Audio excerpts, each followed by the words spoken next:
நான் அதை சொல்லாமல் அந்த வீடியோ எடுத்தது இவங்ககிட்ட அனுப்பு. சொல்லுங்க என்ன நடந்துச்சு சார்? இவ்வளோ நாள் நாங்கள் ஹாஸ்பிட்டலில் பார்த்துட்டு தான் சார் இருக்கோம். ஃபஸ்ட்டு ஸ்டார்டிங்லேருந்து எஸ்ஆர்எம்மில் பார்த்தோம், அதுக்கப்புறம் வந்து ஓமந்தூரில் பார்த்தோம், கிண்டி ஹாஸ்பிட்டலில் வந்து இந்த கலைஞர் ஹாஸ்பிட்டலில் பார்த்தோம்.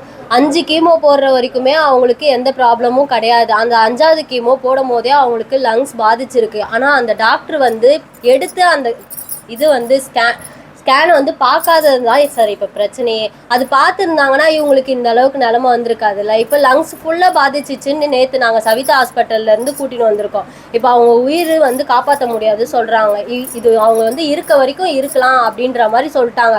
இப்போ இன்னும் 3 பசங்க இருக்காங்க சார். ஒருத்தவங்களுக்கு தான் கல்யாணம் ஆயிருக்கு, இன்னும் 2 பசங்க இருக்காங்கல்ல. அவங்களுடைய நிலைமை என்ன சார் ஆகுறது? இப்போ காலையிலேருந்து வந்துன்னு இருக்காங்க. போலீஸ்காரங்க 4 பேர் கிண்டியிலேருந்து வந்தாங்க. வந்துட்டு ஃபைல்ஸ்லாம் கேட்டாங்க, கொடுத்தோம். அது வந்து எங்ககிட்ட இன்ஃபார்ம் பண்ணிவிட்டு நாங்கள் வந்து ஜெராக்ஸ் எடுத்துகிட்டு கொடுத்துட்றோன்னு எடுத்துகிட்டு போனாங்க. ஆனால் ½ ஹவரில் கொடுக்குறேன்னு சொல்லி கூட்டின்னு போனாங்க சார். இப்போ வரைக்கும் ஆனால் அந்த ஃபைல் வீட்டுக்கு வரவே இல்லை. 2:35க்கு கூட்டின்னு போனாங்க. எங்கள் வீட்டுக்காரோட தம்பியை கூட்டின்னு போனாங்க. அப்புறம் எங்கள் வீட்டில் மாடி மேலே வாடகை இருக்கவங்களையும் கூட்டின்னு போயிருக்காங்க. 2 பேரையும் கூட்டின்னு போய் இன்ன வரைக்கும் வீட்டுக்கு வரல.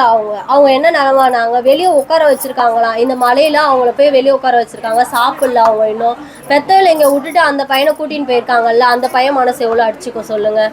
பெத்தவளை இப்படி போட்டுட்டு நம்ம வந்து இங்கே உட்காந்துன்னு இருக்கோமேன்ட்டு கொஞ்சமாவது யோசிக்கணும்ல. அந்த ஃபைல்ஸ் நாங்கள் ஜெராக்ஸ் எடுத்து தரோம், கொடுங்கன்னு சொன்னோம். அப்பயும் அவங்க கேட்காம அவங்க பாட்டு வண்டி எடுத்துகிட்டு போகிறாங்க.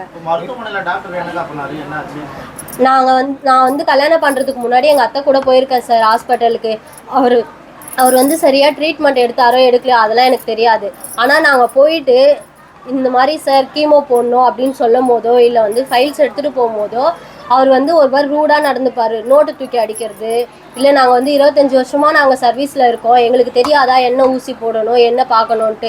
அவங்க ஒரு வாட்டியும் சொல்லுவாங்க, எனக்கு கால் வலிக்குது, மூச்சு வாங்குது, என்னால் எதுவுமே பண்ண முடியல, ரொம்ப கஷ்டமாக இருக்குது, முன்னே இருந்ததுக்கு என் நிலமை இப்போ ரொம்ப வந்து இதுவாகிட்டே போகுதுன்னு சொல்லும் போதெல்லாம் அவர் வந்து கண்டுக்காமல் அதை கேர்லெஸ்ஸாக விட்டதுனால அந்த ஸ்கேன் எடுத்து அவர் பார்த்துருந்தாருன்னா அப்பயே கொஞ்சமாக பாதிச்சிருக்கும் போதே பார்த்துருந்தா இந்நேரம் எங்கள் அத்தையை காப்பாற்றிருக்கலாம்.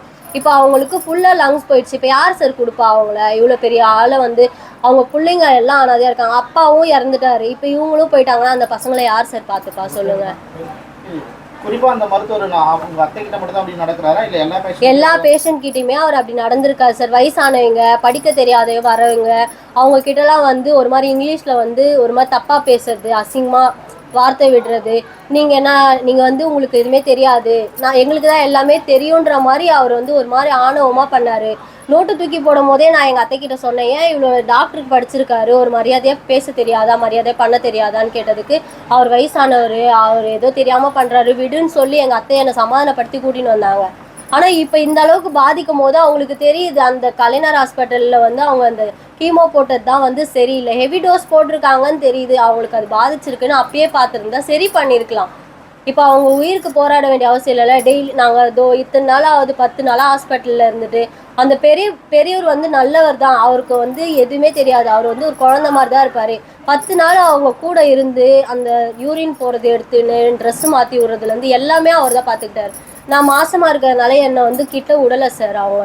நான் 5 மாதன்றதுனால என்னை ஹாஸ்பிட்டலுக்கும் என்னால் இங்கேருந்து சவிதா ஹாஸ்பிட்டலில் பூந்தமல்லி வரையும் என்னால் ட்ராவல் பண்ண முடியாது. அவங்க கூட லேடிஸ் யாருமே இருக்க முடியல. அவர் பெரியவர் தான் வந்து கூட இருந்து கடைசி வரையும் பார்த்துட்டு இருந்தார் 10 நாளாக. இப்போ அவர் மனசு வந்து ரொம்ப பாதிச்சிச்சு. ஏன்னா சவிதாவில் வந்து நேற்று என்ன சொல்லிட்டாங்கன்னா, இதுக்கு மேலே அவங்கள காப்பாற்ற முடியாது, அந்த ஆக்சிஜனோட இது பைப் எடுத்துட்டா அவங்க வந்து உயிர் போகிற நிலமை வந்துடும், நாங்கள் கேரண்டி தர முடியாது சொல்லிட்டாங்க. அது வந்து அவர் ரொம்ப மனசு பாதிச்சிச்சு. நம்ம அம்மாவுக்கு வந்து இது பாதித்ததுக்கு காரணம் அவர் தான். அவர் பார்த்துருந்தாருன்னா நம்ம அம்மாவை காப்பாற்றிருக்கலாம். அவர் பார்க்காம கேர்லெஸ்ஸாக விட்டதுனால இப்போ நாங்கள் இத்தனை ஹாஸ்பிட்டலில் அலைஞ்சும் எங்கள் அத்தையை வந்து காப்பாற்ற முடியல. அதுதான் சார் அவருக்கு பாதித்தது அது ஒன்று தான். அது வந்து பெத்தவளை வந்து இழக்க போகிறோமே அப்படின்ற ஒரு பயத்துலேயோ ஒரு அந்த ஆதங்கத்தில் தான் அவர் அந்த மாதிரி பண்ணியிருக்காரு. மற்றபடி அவர் அந்த கேரக்டர் கிடையவே கிடையாது. அரசாங்கத்துக்கு ஒன்றும் சொல்ல விரும்பல சார். அவங்கள மாதிரி இன்னும் நிறைய பேர் இருக்காங்க பேஷண்ட்டு, அவங்களுக்கு இந்த மாதிரி நிலமை திரும்ப வரக்கூடாதுன்னு சொல்கிறோம். பார்க்குற டாக்டரு ஒழுங்காக அவங்கள வந்து ஃபஸ்ட்லேருந்தே பார்க்குறீங்கன்னா, ஒரு தெரியுது, ஒரு அறிகுறி தெரியுதுன்னா அவங்கக்கிட்ட சொல்லணும், இந்த மாதிரி இருக்குமா, ஒன்று காப்பாற்ற முடியல, ஏதோ ஒன்றுனாலும் சொல்லிடணும்.